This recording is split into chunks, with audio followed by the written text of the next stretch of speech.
Y hoy seguiremos con el tema que estamos dando acerca de la persona y la obra del Espíritu Santo, la tercera persona de la Trinidad. Y a modo de resumen, quisiera resumir un poco, ¿no?, lo que hemos estado dando hasta ahora. Hemos estado considerando, hermanos y amigos, esta gran doctrina acerca de la persona y la obra del Espíritu Santo. Consideramos cómo esta doctrina ha sido pasada por alto, tanto en el tiempo atrás como ahora también, en la actualidad. Cómo ha sido atacada o mal interpretada, abandonada o, por el contrario, haciendo un uso de ella con un mal entendimiento. Estuvimos considerando algunos obstáculos e impedimentos que se pueden levantar en nosotros para ver al Espíritu Santo como una persona. Vimos esos obstáculos, ya que las palabras empleadas para su nombre o el título del Espíritu Santo pueden causar impedimentos en nosotros, pues esas figuras que usa la palabra de Dios como hálito, viento, fuego, y eso puede ser un poco de obstáculo para nosotros, para poder entenderlo. Hicimos algunas preguntas personales. ¿Qué significa el Espíritu Santo para ti como individuo? ¿Qué significa el Espíritu Santo para ustedes como familia, en el hogar? ¿Qué significa el Espíritu Santo para nosotros como iglesia? ¿Qué lugar ocupa el Espíritu Santo? ¿Quién es el Espíritu Santo para ti personalmente? ¿Qué de importante es el Espíritu Santo para ti en tu día a día? En tu relación con Él. ¿Sabes tú como hijo de Dios que el Espíritu Santo mora en ti, que Él va contigo a donde tú vas? No solo está contigo en la iglesia los domingos, también está contigo cuando estás en tu hogar, cuando estás en tu trabajo, cuando te vas de vacaciones, cuando estás solo. Y consideramos su persona por sus atributos personales, pues Él tiene entendimiento, tiene sabiduría, imparte conocimiento a los creyentes. Él enseña a la iglesia. El Espíritu Santo reparte dones a los hombres como Él quiere, conforme a su voluntad, para el bien de su iglesia. Y además de ser una persona, es una persona divina, pues tiene los mismos atributos divinos que Dios el Padre y que Dios el Hijo.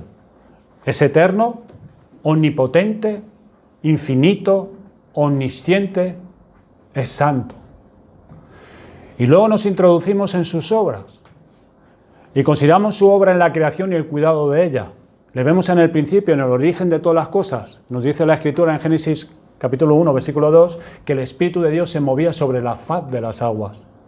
Le vemos creando el universo, como antes ha mencionado el hermano Rodrigo, las estrellas, la tierra, poniendo orden allí donde había desorden y confusión, creando las especies de animales y plantas y seres debajo de la tierra, y finalmente creando al hombre del polvo de la tierra y a la mujer de una costilla de Adán. Debemos al Trino Dios hacer esta declaración, este deseo. Dios Padre, Dios Hijo y Dios el Espíritu Santo, hagamos al hombre a nuestra imagen y semejanza. Génesis 1:26. Para más adelante vimos también considerar su obra por el cual Él fue enviado. Cristo, habiendo efectuado su obra de redención por medio de su muerte y habiendo resucitado al tercer día conforme a las Escrituras, ascendió a los cielos y pasados 50 días envió al Espíritu Santo para cumplir la profecía dicha por los profetas en el pasado. Su obra principal es aplicar al creyente la salvación lograda por Cristo y equipar a la iglesia para su labor aquí en la tierra y que ésta reciba todas las bendiciones del nuevo pacto. La obra que Él hace en este mundo, estuvimos viéndolo también, convencer al mundo de pecado, de justicia y de juicio. Convence de pecado al mundo y lo que usa, ¿qué es lo que usa el Espíritu Santo? La ley de Dios. Para unos, para endurecimiento. Para otros, para arrepentimiento. Convence de justicia, convenciendo la inutilidad de confiar en la justicia de uno mismo. Y nos lleva a poner nuestros ojos en la justicia verdadera, la de Cristo, a desearla. A aquellos que son sus elegidos, los lleva a poner sus ojos en la justicia de Cristo. Es por medio del nuevo nacimiento y solo por el nuevo nacimiento hecho por el poder del Espíritu Santo que el pecador culpable, convencido de sus pecados, reconociendo que es un pecador, se desviste de su propia justicia y anhela ser vestido de la justicia de Cristo. Convence de juicio al mundo, de la necesidad de que este mundo sea juzgado, de la derrota de Satanás y el juicio que se ha pronunciado sobre él. Y el propósito de dicho juicio, lo estuvimos considerando también, es la gloria de Dios. Es la gloria de Dios, es el triunfo final de Dios y de su obra redentora en la historia, no solo del hombre, sino de toda su creación. Y la conquista final y decisiva de todo mal, y la revelación final de la victoria del Cordero que fue inmolado. Revelará que al fin la voluntad de Dios será hecha perfectamente, perfectamente.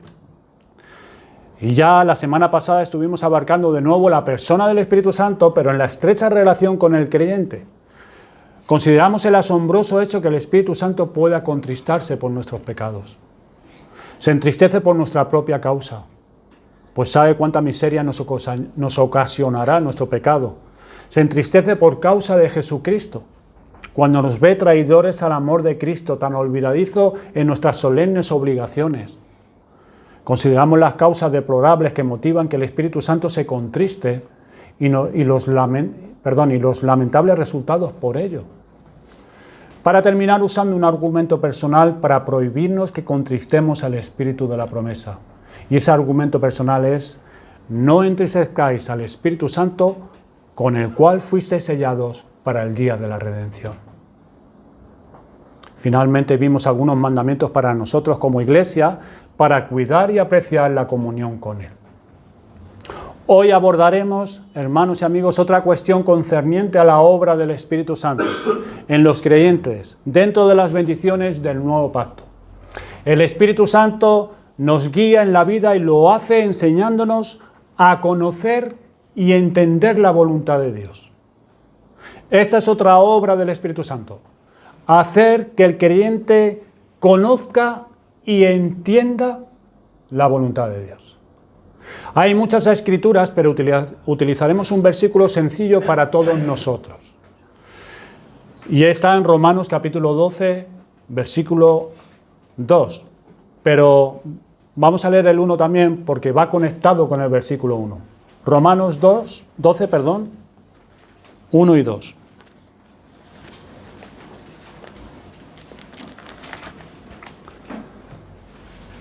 He titulado este mensaje cómo el Espíritu Santo nos ayuda a conocer la voluntad de Dios. Y dice así la palabra de Dios: así que, hermanos, os ruego por las misericordias de Dios que presentéis vuestros cuerpos en sacrificio vivo, santo, agradable a Dios, que es vuestro culto racional. No os conforméis a este siglo, sino transformaos por medio de la renovación de vuestro entendimiento, para que comprobéis cuál sea la buena voluntad de Dios, agradable y perfecta. Esa voluntad es agradable y perfecta.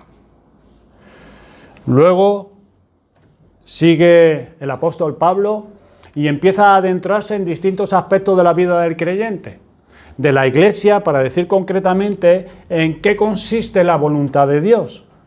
Y nos habla, ahí un poco, lo desarrolla. Pues ¿en qué consiste la voluntad de Dios? Con los amigos, con los hermanos en la iglesia, con nuestros enemigos, con las autoridades también, capítulo 13. ¿Cuáles son nuestras obligaciones? ¿Cuál es la voluntad de Dios en referencia a nuestras obligaciones como ciudadanos en este mundo? Pero primero, el apóstol Pablo pone como prepararnos para adentrarnos en esta cuestión delicada que es hacer la voluntad de Dios. Y este pasaje tiene 3 partes para responder esta cuestión del versículo 2. Y la primera sería: no os conforméis a este siglo. La segunda sería: transformaos por medio de la renovación de vuestro entendimiento. Y como resultado de estas 2 cosas, de no conforméis y transformaos, es para que comprobéis la buena voluntad de Dios, agradable y perfecta. Entonces, primero aquí está la cuestión. No os conforméis. Primero es no conformarse. Después, transformarse por medio de la renovación de vuestro entendimiento. Y si se dan ambas cosas, si andamos en ambas cosas, si hacemos ambas cosas, entonces comprobamos la buena voluntad de Dios. ¿Cuál es la voluntad de Dios? Que es el resultado final de lo que nosotros deseamos y estamos tratando de escudriñar. ¿Cuál es la voluntad de Dios? Fíjense que no dice para que sepáis, para que ustedes conozcan, no, sino para que ustedes comprueben. Para que ustedes comprueben. Comprobar, una palabra muy interesante. Entonces primero empieza con el no. No. ¿Quieres hacer lo que Dios quiere? ¿Quieres hacer lo que Dios quiere? No. Primero, no. Lo que no puede estar en tu mente. Lo que tienes que quitar de tu mente. Lo que tienes que tener en cuenta para echar a un lado, que no vale. No os conforméis a este siglo.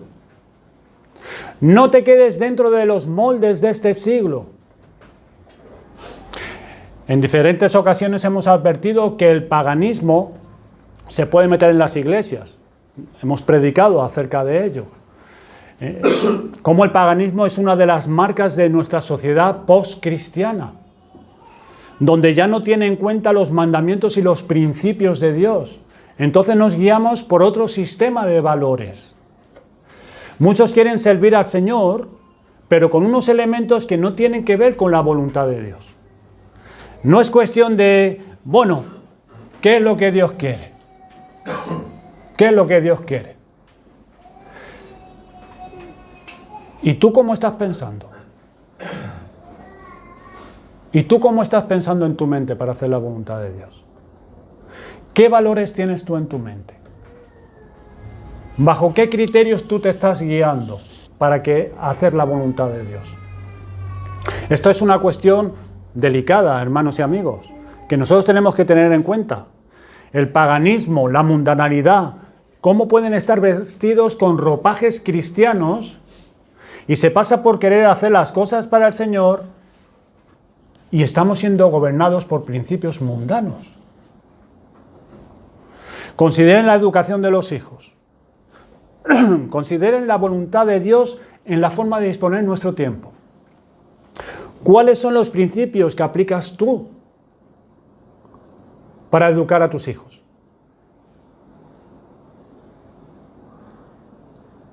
Para organizar tu tiempo. ¿Cuáles son los principios que aplicas tú en la economía familiar? En tu dinero, tu forma de gobernar tu dinero. Tenemos entonces que desmontar esos principios, esas maneras de pensar erróneas que aún profesando la fe podemos mantener. Porque no podemos con esos valores en la mente plantearnos qué es la voluntad de Cristo, cuál es la voluntad de Dios. No podemos saber qué es lo que quiere Cristo para nosotros si nosotros tenemos esos valores en la mente. Tenemos que liberarnos de esos moldes, los que cada uno tiene, por nuestra forma de ser, por nuestras inclinaciones particulares, por la educación que hemos recibido de nuestros padres, el contexto cultural donde nos hemos criado, la afinidad a ciertas cosas de este mundo, ciertas ideas, por las influencias exteriores que hemos tenido, de películas, de personas, de experiencias. Consideren entonces también el proceso del engaño que puede tener el pecado. Las corrientes de este mundo que marcan prioridades, que marcan maneras de pensar, que marcan modas, que marcan tendencias. Y estamos habituados a eso. Formas de pensar en nuestra mente. Porque hay unos moldes. Y eso ha sido nuestra forma de pensar y no nos resulta extraña porque nos hemos llevado por esa forma de plantearnos y ver la vida durante muchísimos años. Y hemos ido metiéndonos ahí poco a poco, el dominio de los sentimientos sobre la razón y el entendimiento sigue, eso es muy común hoy en día, sigue lo que te dicta el corazón. Lo que te dicta tu corazón, hazlo. O sea, ¿qué es lo que sale ahora de ti? ¿Qué es lo que sale ahora de tu corazón? Eso, pues hazlo, hazlo. ¿Cómo saber la voluntad de Dios para nuestra vida? Recuerden primero lo que nos dice en el versículo 1. ¿Qué ha hecho Dios para nosotros? ¿Qué ha hecho Dios por nosotros? Miren lo que dice, así hermanos os ruego por las misericordias de Dios. Dios nos ha comprado por su gracia por medio de Jesucristo. Ahora nosotros tenemos que vivir para Él. Es lo que nos está diciendo el versículo número 1. Todo cuanto abarca nuestra vida, Cristo te ha comprado. Tú no eres tuyo ya. Le perteneces a Él. Todo cuanto abarca nuestra vida debe ser para agradar a Dios. Debe ser un sacrificio a Dios. No hay áreas, no hay asuntos en nuestra vida que no le pertenezcan a Cristo. Es que hemos sido comprados, adquiridos por Dios. Un precio se ha pagado por nosotros. Entonces es que tenemos que vivir para Dios. Vivir para Dios. Los pastores y no los pastores. Los que se dedican a esto y los que se dedican a lo otro. Tenemos que vivir para Dios. En este versículo 1 no hay diferencia entre distintas clases de creyentes. Así que, hermanos, no hay distinción de clase. Hermanos, presentéis vuestros cuerpos en sacrificio vivo, santo y agradable, que es vuestro culto racional. ¿En virtud a qué? En virtud de lo que Cristo ha hecho en nosotros por su obra de redención. De ahí en adelante la pregunta más importante es, ¿y cuál es la voluntad de Dios? ¿Cuál es la voluntad de Dios? ¿Por dónde empiezo? No. Lo primero, no. Por ahí se empieza, para conocer la voluntad de Dios. Por ahí se empieza. Lo que tengo que quitar de mí. Lo que tengo que poner a un lado. Debemos detectar cuáles son esas influencias. ¿Por dónde a mí se me influencia más? ¿Cuál es mi manera de pensar más habitual? Esta es la forma en que el Espíritu Santo nos ayuda a que podamos entender cuál es la voluntad de Dios para nosotros. Primero tú tienes que acabar con ciertos moldes. Tienes que acabar con cierta forma de pensar que está en ti. Que tú lo ves normal porque siempre has pensado así, aun siendo un creyente verdadero ahora. No pensar de acuerdo a los valores de este mundo. Lo que el mundo dicta, cómo tienen que ser las cosas, cómo se tiene que pensar en esto, en lo otro. ¿Qué pasó en la iglesia de Corinto? Eso puede ser un buen ejemplo para nosotros, para poder aplicar esto. En los capítulos del 1 al 4, vayamos allí en 1 Corintios. De los capítulos del 1 al 4 de esta primera carta, está Pablo abordando el tema de las divisiones en la iglesia. Y recuerdan las divisiones que se mencionan en el versículo 12 del capítulo 1. Dice, cada uno de vosotros dice, yo soy de Pablo, yo soy de Apolos, yo soy de Cefas y yo de Cristo. Capítulo 1, versículo 12. Habían grupos que tenían distintas preferencias sobre los distintos predicadores que pasaban por esa iglesia. Así que lo que ocurría allí es que estaban escuchando la predicación de la palabra de Dios, pero según unos moldes, según los patrones que había en esa sociedad para escuchar a los oradores de aquel tiempo. Y miren en el capítulo 1, versículo 17, cuando dice Pablo: no me envió Cristo a bautizar, sino a predicar el Evangelio, no con sabiduría de palabras, para que no se haga vana la cruz de Cristo.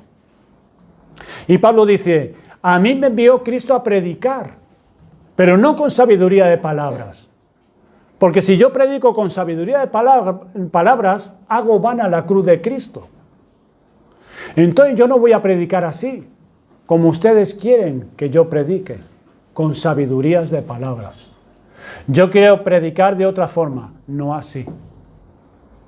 Pero los oyentes querían oír la predicación con sabiduría de palabras. Porque esa era la forma habitual de oír a los oradores de esa sociedad. Entonces viene el problema. Y vaya un problema se plantea en esa iglesia. Porque el sistema de valores que se tiene para oír a un predicador es con sabiduría de palabras. Esa era la forma de pensar en aquella sociedad. Y ahí están sentados esos creyentes que estaban escuchando al apóstol Pablo, y el apóstol Pablo venía a ellos no con sabiduría de palabras. Y él dice: porque la palabra de la cruz es locura a los que se pierden, pero a los que se salvan, esto es a nosotros, es poder de Dios. Yo quiero hablarles la palabra de la cruz, que es poder de Dios, dice Pablo. Pero allí en aquella sociedad lo que se quería era oír sabiduría de palabras. Esa era la preferencia, es decir, buscaban la belleza en el discurso, buscaban la elocuencia, buscaban palabras e ideas de altura, poesía, que sonara poético el mensaje. Y Pablo dice: yo no vengo a estar diciendo poesía, ni rimando las ideas para que la gente se admire y diga qué bonito suena. Yo no vengo a predicar eso, ni a predicar así. Y eso es lo que ellos querían oír. Entonces Pablo no atraía a sus oyentes. No atraía. Ese yo soy de Pablo, yo soy de Apolos, yo soy de Cefas, era en virtud de esas ideas que cada uno tenía, y entonces en base a esas ideas escogía su preferencia. A mí me gusta más este, a mí me gusta más el otro. Y le criticaban también por la clase de oyentes que tenía. Mira quiénes son los que escuchan el discurso de Pablo. Mira quiénes son.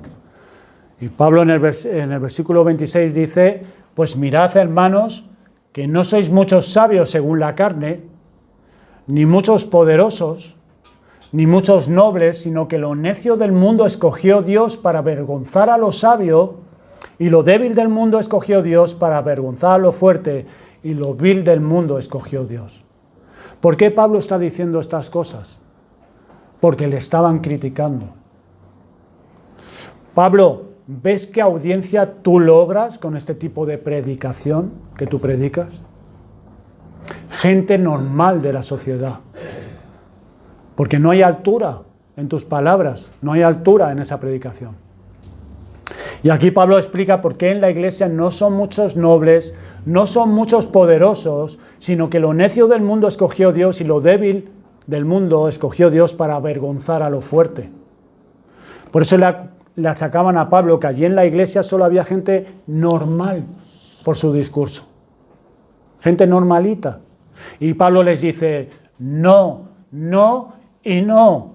Eso a los que Dios ha escogido para avergonzar a los altaneros, a los que se enorgullecen a sí mismos por ser nobles, por ser grandes, por ser fuertes. ¿Ven el planteamiento? Evaluar la predicación según los criterios del mundo. ¿Qué les parece? Es lo que estaba haciendo allí muchos en la iglesia de Corintio. Evaluar la predicación según criterios y gustos personales.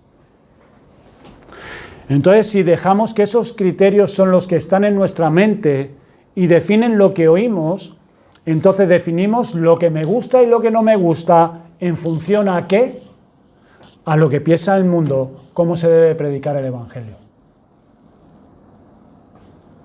¿Cómo quiere el mundo que se predique el Evangelio? ¿Te lo has preguntado alguna vez? ¿Cómo le gusta al mundo que se predique el Evangelio? Pues según la mentalidad del mundo, según la corriente y el espíritu del mundo, ¿cómo le gusta al mundo que se predique el Evangelio?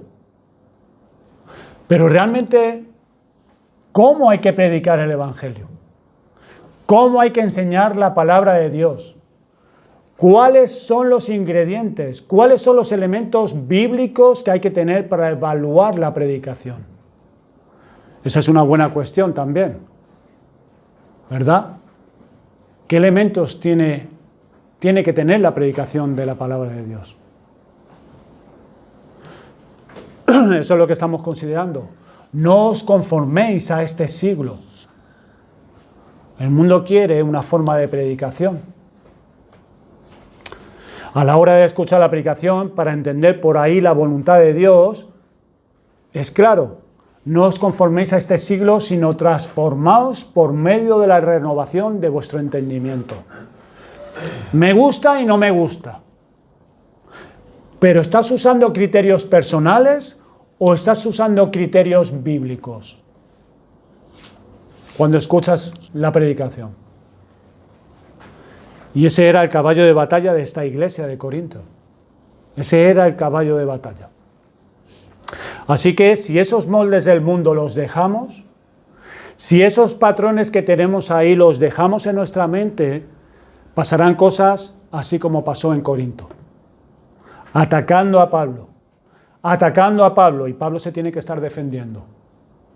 Él llegó a decir, en verdad dicen, las cartas son duras y fuertes, él hablando de sí mismo, mas la presencia corporal débil. Y la palabra menospreciable, decían de Pablo. Mira Pablo lo que parece. Y mira sus palabras. Sus palabras son despreciables. No tienen altura, no tienen belleza, no tienen lo que oímos allá. Así que debemos de revisar nuestra manera de pensar. ¿Queremos conocer y hacer la voluntad de Dios? Primero, no. No. ¿Qué cosas tienes tú que quitar? ¿Qué cosas tienes tú y yo que poner a un lado? ¿Qué cosas tienes que tener tú en cuenta que has estado usando? Y a lo mejor creemos que estamos haciendo aquello que es bueno para Dios y es lo contrario. Lo que pasaba en esta iglesia no tenía nada que ver con la voluntad de Dios. No, porque a mí me gusta que se diga, a mí me gusta que se hable así, a mí me gusta... ¿Cuáles son los principios bíblicos? ¿Cómo se puede calibrar bíblicamente una predicación? ¿Qué elementos tiene que tener el mensaje? No sé si han pensado en eso alguna vez.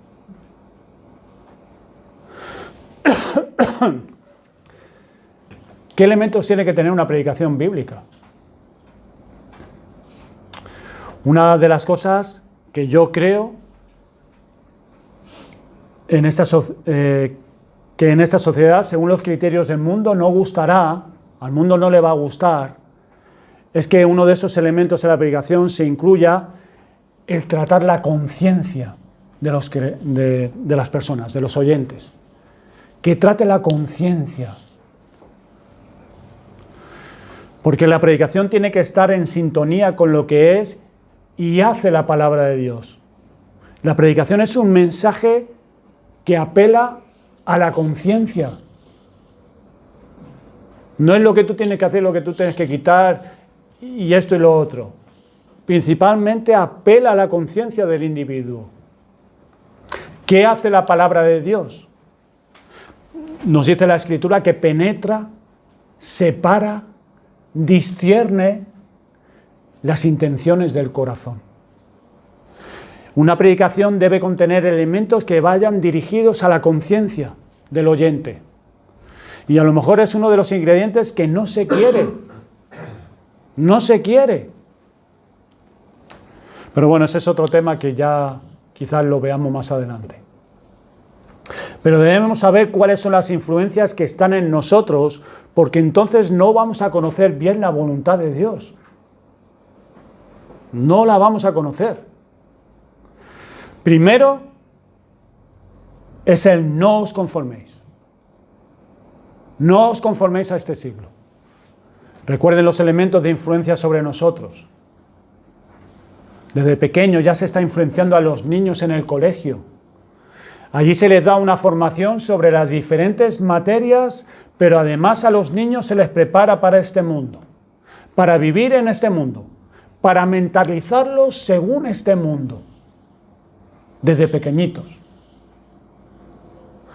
Lo que está viendo el niño, lo que está oyendo, la influencia del mundo desde pequeño para ordenar sus preferencias. Miren los medios audiovisuales, el Internet, el Facebook, los móviles, cómo influencian, ¿saben para qué? Para ir definiendo la vida. El mensaje en las películas, en donde ahí el director se sienta para dar una enseñanza, un mensaje a los oyentes, a los telespectadores, un mensaje. A lo mejor es un mensaje bueno, a lo mejor es una película para entretener, o una biografía. En otras ocasiones son temas de más controversia. A lo mejor ese hombre quiere enseñar algo sobre el adulterio. ¿Cómo pensar acerca del adulterio? ¿Cómo pensar acerca de las lesbianas y los homosexuales? Ese director se plantea, ¿cómo pensar acerca de la familia? O del matrimonio, o del aborto. ¿Cómo pensar en la educación de los jóvenes? Y ese hombre quiere ir en contra de los principios cristianos, de lo que ya está establecido, de los pilares de la sociedad, la familia, el matrimonio, los hijos. Yo quiero desmontar los principios cristianos, dice el director. Y entonces tiene más de 2 horas para tratar contigo, exponerte un mensaje, una película con toda esa argumentación, con todas esas imágenes, con una buena banda sonora. Contrata a unas actrices o a unos actores famosos que influencien en esos oyentes.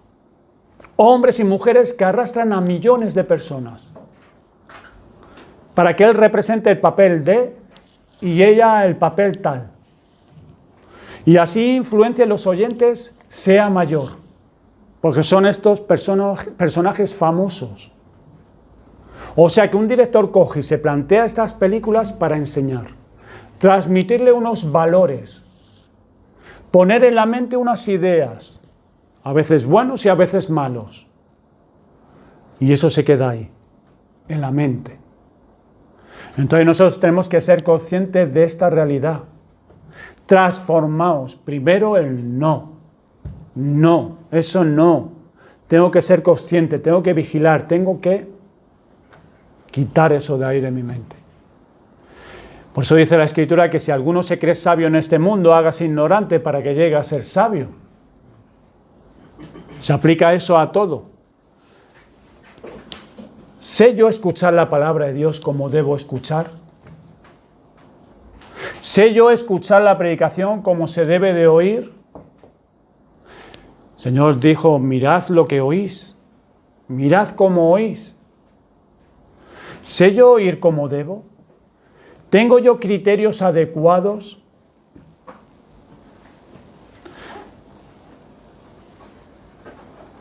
Eso es elemental para el que predica como para el que oye. Porque a lo mejor nos vemos en una batalla que no es la de Dios. Porque Pablo tuvo críticos, y críticos muy fuertes, y dentro de la iglesia, hacia su predicación, y era el apóstol Pablo. El apóstol Pablo. Miren qué forma de expresarlo. No os conforméis, sino transformaos por medio de la renovación de vuestro entendimiento, de la mente. La mente. Sé transformado, ahí está apuntando, eso es lo que hace el Espíritu de Dios. Ese es el cambio, esa renovación que puede hacer el Espíritu Santo. Entonces tenemos que cuidar nuestra mente, tenemos que cuidar nuestro entendimiento, tenemos que vigilar lo que ponemos y lo que ahí está en nuestra mente. Tenemos que quitar los valores y patrones de este siglo, de este mundo, la forma de pensar de este siglo.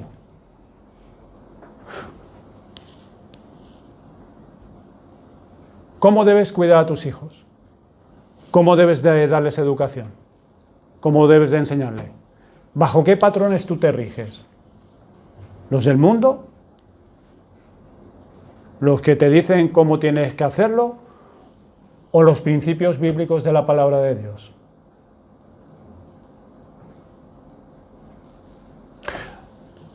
¿Qué hay en tu mente?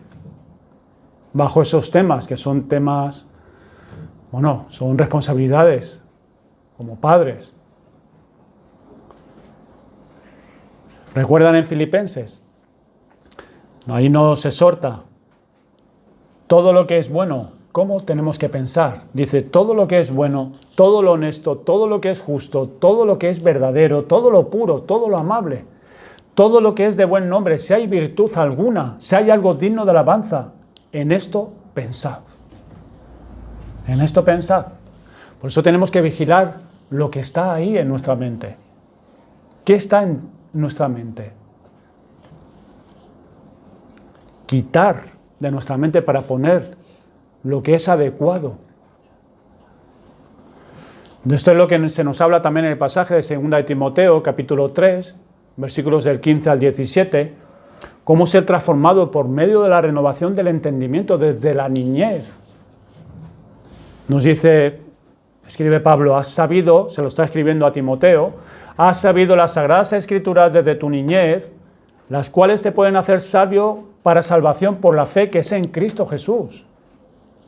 Toda escritura es inspirada por Dios y útil para enseñar, para redarguir, para corregir, para instruir en justicia, a fin de que el hombre de Dios sea perfecto, enteramente preparado para toda buena obra, a fin de que pueda conocer la voluntad de Dios y hacerla. ¿Cómo puede conocer la voluntad de Dios para hacerla? La escritura inspirada de Dios. Es útil para enseñar, para redarguir, corregir, instruir en justicia. ¿Y cómo se va operando esa renovación del entendimiento? ¿Cómo se opera en nuestra mente? Pues aquí se nos dice, 2 de Pedro, capítulo 1, versículos 3 y 4, nos dice lo mismo pero con otras palabras.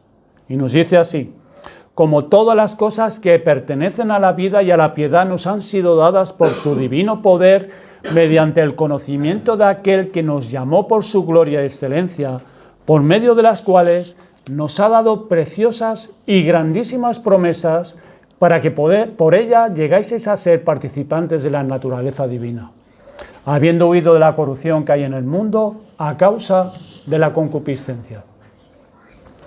Miren, hermanos, por el conocimiento de aquel que nos llamó por su gloria, dice, por medio de él nos ha dado grandísimas promesas, nos ha dado las enseñanzas de Dios, sus enseñanzas, nos ha dado la palabra de Dios, el conocimiento de Dios, y esto nos ha llevado a ser partícipes de la naturaleza divina.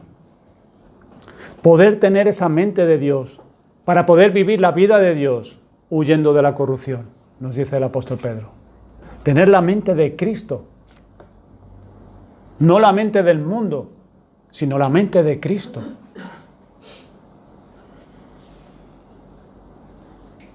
Sí, pero es que yo sé hacerlo así. ¿Pero qué dice Cristo? ¿Qué dice Cristo? Por eso necesitamos renovar nuestra mente.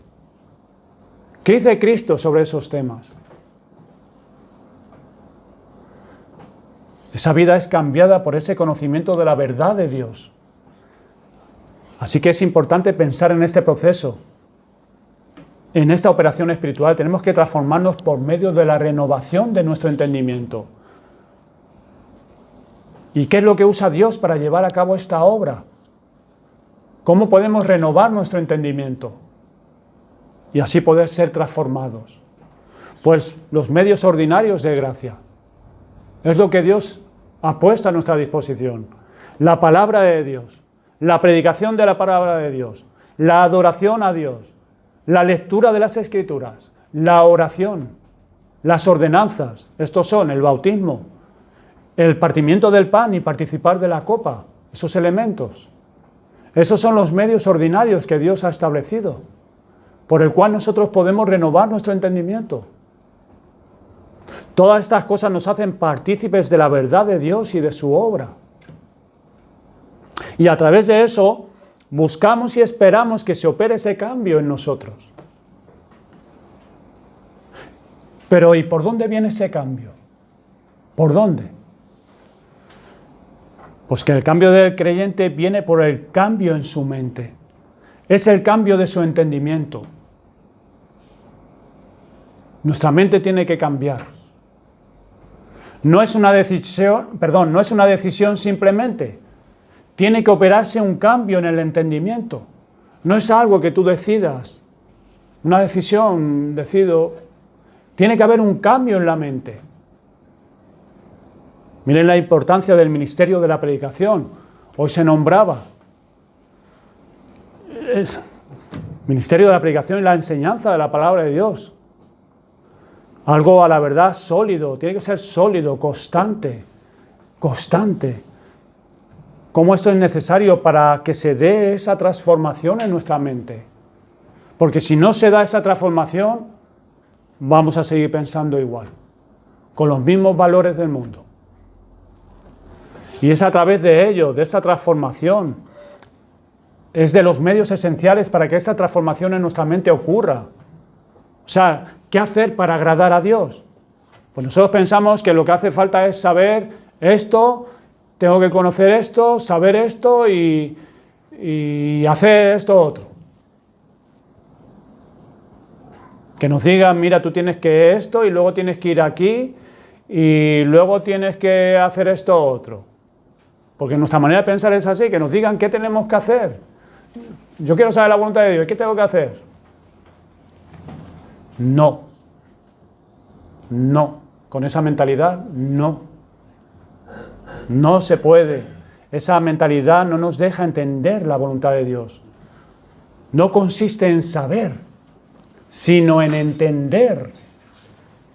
No consiste en conocer, sino en entender la buena voluntad de Dios. Por eso es necesario ese cambio en la mente. Tenemos que transformar nuestro entendimiento, porque si no se renueva, no se comprueba cuál es la buena voluntad de Dios. No se comprueba. Y este transformar por la renovación no es un cambio como el de la conversión, que es un cambio momentáneo. Me refiero a en un momento determinado de nuestra vida. La conversión, uno se arrepiente, uno cree en el Señor Jesucristo y es salvo. Y eso ocurre una vez en la vida del cristiano, como experiencia de salvación. Ocurre un momento en el tiempo. La conversión ocurre una vez y para siempre. Eso de la transformación no es que ocurre una vez y que es para siempre. Eso es un proceso. Es un proceso. Un proceso que tenemos que involucrarnos. Y es para siempre. Siempre. Porque cada día se están viviendo nuevas influencias, nuevas presiones, nuevas demandas se plantean delante de nosotros, hermanos. Nuevos aspectos de nuestra vida. Y necesitamos más que un, no, vete aquí, toca allá, y ahora espera, y ahora hace esto otro. No. Se necesita un cambio de mente para entender eso. Por eso, hermanos, es muy importante entregarnos a los medios por los cuales Dios obra esta transformación. La adoración a Dios. Esa adoración perseverante semana tras semana. El escuchar el sermón tras sermón. semana tras semana. Una semana, otra semana. Luego llega un mes, otro mes, un año, otro año. Y así 5 años, 10 años, 15 años, 20 años. Adorando a Dios constantemente. Escuchando y escuchando y escuchando una y otra vez la palabra de Dios, porque esto es un proceso. Un proceso de renovación en nuestra mente. Tenemos que estar transformándonos. Llegamos a nuevas etapas en nuestra vida. Ayer lo hablaba con un hermano. Como padres, con los niños pequeños, pues necesitas renovar tu entendimiento.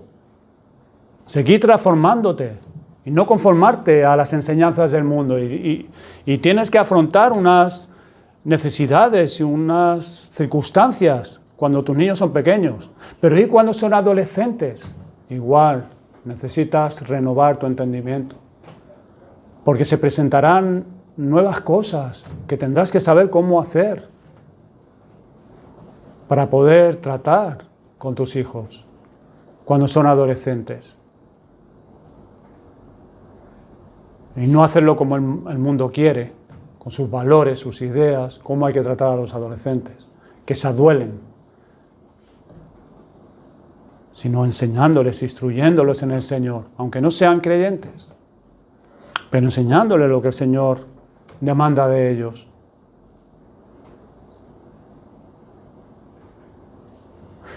Eso, o estaremos pescando.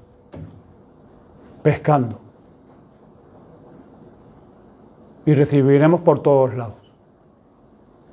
No sabremos cuál es la voluntad de Dios, ni si esta transformación no se opera, si nuestra mente no es transformada para un entendimiento más claro de la mente de Cristo a través de la palabra de Dios, estaremos pensando bajo los moldes del viejo hombre. Así no podemos ser entendidos de cuál es la buena voluntad de Dios. Así que, hermanos, consideremos, no es solamente oír la predicación de la palabra de Dios, no es solamente estar aquí sentados escuchando la predicación, sino que tenemos que ser transformados, renovados en nuestro entendimiento. No es yo oigo, pero sigo con mi mentalidad. No es yo oigo estas cosas, pero sigo con mi forma particular de pensar. Porque yo soy así. No es oír y mantener tus criterios, hermanos y amigos, es oír para ser transformados. Transformados por medio de la renovación del entendimiento. Ven, hermanos, cómo hay que pedir al Señor y suplicar. Señor, haz tu obra en nosotros. Haz tu obra en nosotros a través del oír. Al escucharla, oír la predicación. ¿Qué cosas tengo que cambiar yo? ¿Qué cosas hay en mi mente que están obstaculizando? No basta con escuchar, con oír. Es exponerme al mensaje. Es realmente querer ser transformado. Cambiada mi mente. Que yo pueda pensar como Cristo piensa. Tener la mente de Cristo. Tenemos que dedicarnos a la enseñanza de la palabra de Dios. Somos discípulos. Y siempre seremos discípulos. Siempre seremos discípulos. Siempre tenemos que ser enseñados. Si llega al final de nuestras vidas y todavía tenemos que seguir siendo transformados para enfrentar nuevos asuntos. ¿Cuáles? Los de la vejez. Ahora somos jóvenes, algunos aquí. Otros son más mayores. Pero dentro de unos años se presentarán nuevas demandas. Nuevos asuntos que tendremos que afrontar. Las pruebas de la vejez. Son nuevas exigencias, nuevas demandas, que no podemos hacerlo como el mundo lo hace. ¿Qué criterios, qué moldes también tiene para las personas mayores de la tercera edad el mundo? Necesitamos estar entendiendo las cosas bíblicas bíblicamente. Bíblicamente. En todas nuestras etapas de la vida. Por eso debemos leer, hermanos. Debemos conocer, debemos repasar una y otra vez. No simplemente cómo solucionar los problemas. No es como, ¿qué hago ahora? Y el paso 1, y el paso 2, y el paso 3.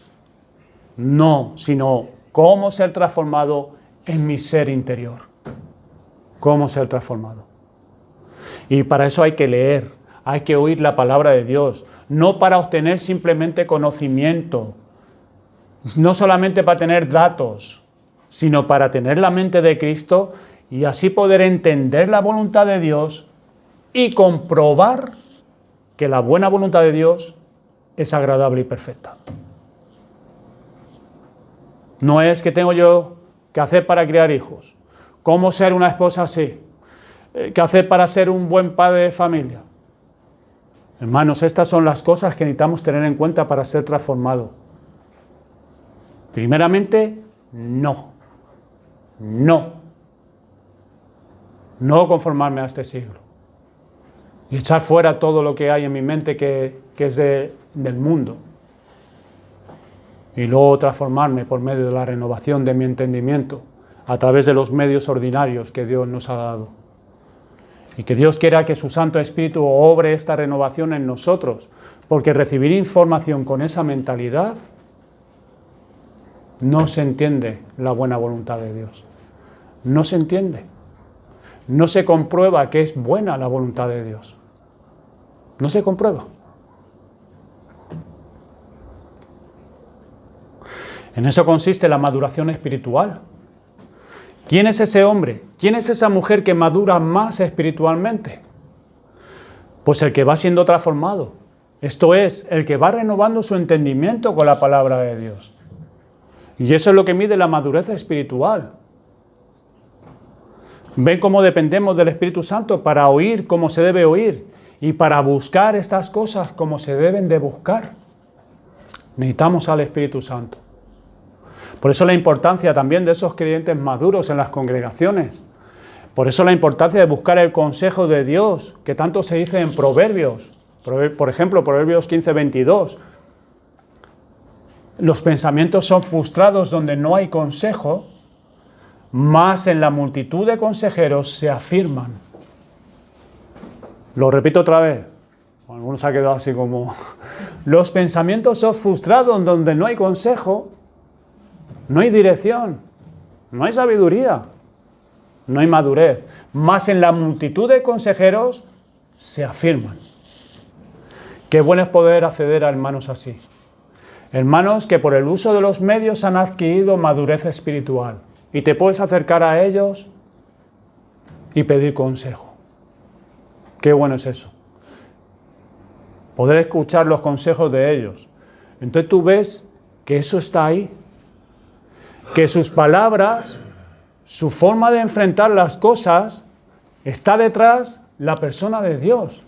Está detrás los atributos de Dios en esos hermanos. El carácter de Dios, los mandamientos de Dios, la forma que Dios tiene de hacer las cosas.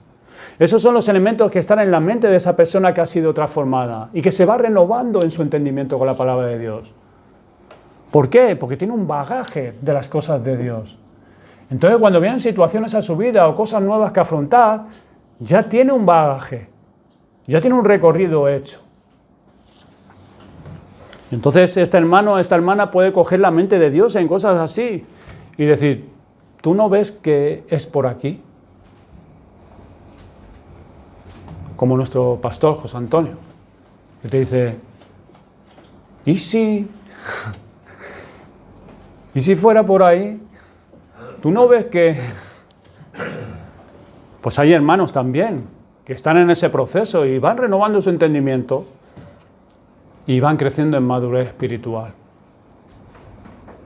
Tienen un recorrido. No ven ese asunto solamente, sino todo lo que le rodea a ese asunto. Estos creyentes ayudan a tomar decisiones acorde a la voluntad de Dios.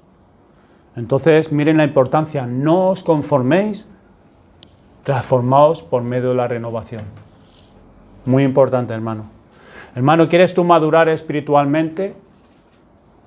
¿Quieres crecer espiritualmente y madurar? Esta es la obra del Espíritu Santo en el creyente, usando los medios ordinarios.